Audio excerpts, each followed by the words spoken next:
আসসালামু আলাইকুম ৰহমাতুল্লাহি ৱা বাৰাকাতুহু। আপোনালোকৰ ওপৰত আল্লাহৰ ৰহমত, বৰকত আৰু শান্তি বৰ্ষিত হওক।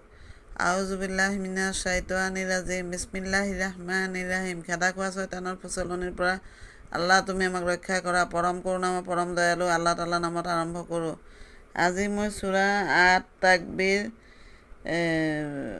অৰ্থ অন্ধকাৰাচ্ছন্ন এইটো পঢ়ি শুনাব খুজিছোঁ। সূৰা নম্বৰ ৮১, মুঠ আয়াত ২৯, মক্কাত অৱতীৰ্ণ, মুঠ ৰুকু ১ নম্বৰ, যেতিয়া সূৰ্যক আবৃত কৰা হ'ব। ২ নম্বৰ, আৰু যেতিয়া তৰাবোৰ দীপ্তিহীন কৰা হ'ব। ৩ নম্বৰ, আৰু যেতিয়া পৰ্বতবোৰ সঞ্চালিত কৰা হ'ব। আৰু ৪ নম্বৰ, আৰু যেতিয়া ১০ মহীয়া গাভিনী উটবোৰক অযত্নে এৰি দিয়া হ'ব। ৫ নম্বৰ, আৰু যেতিয়া বনৰীয়া পশুবোৰক একত্ৰিত কৰা হ'ব। ৬ নম্বৰ, আৰু যেতিয়া সাগৰবোৰক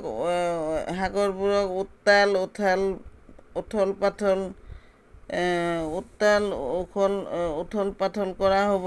৭ নম্বৰ, আৰু যেতিয়া প্ৰাণবোৰ শৰীৰৰ লগত মিলিত কৰা হ'ব।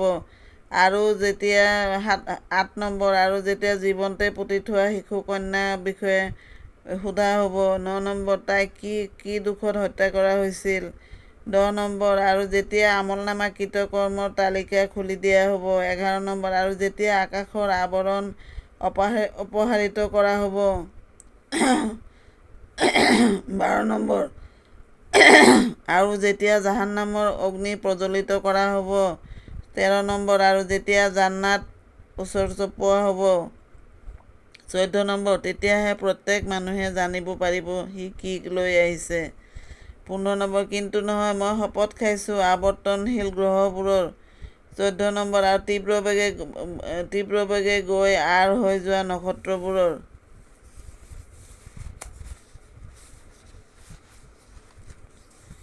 ১৭ নম্বৰ, আৰু ৰাতিৰ যেতিয়া ই অৱসান হয়। ১৮ নম্বৰ, আৰু প্ৰভাতৰ যেতিয়া ই উশাহ লয়। ১৯ নম্বৰ, যে প্ৰকৃততে এয়া এগৰাকী অতি সম্ভ্ৰান্ত পয়গাম্বাৰ্তা বাহকে অনা বাণী। ২০ নম্বৰ, যিজন অতি শক্তিশালী, আৰশ্বৰ মালিকৰ ওচৰত উচ্চ মৰ্যাদাসম্পন্ন।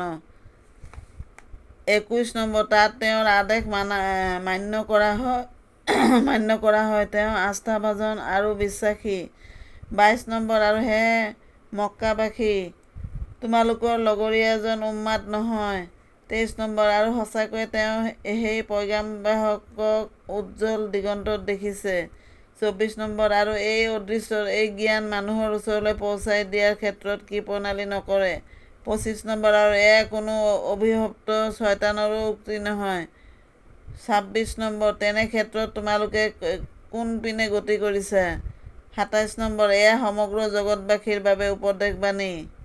২৮ নম্বৰ, তোমালোকৰ সেইসকল ব্যক্তিৰ বাবে যিসকলে নিৰ্ভুল সৎ পথত চলিব বিচাৰে।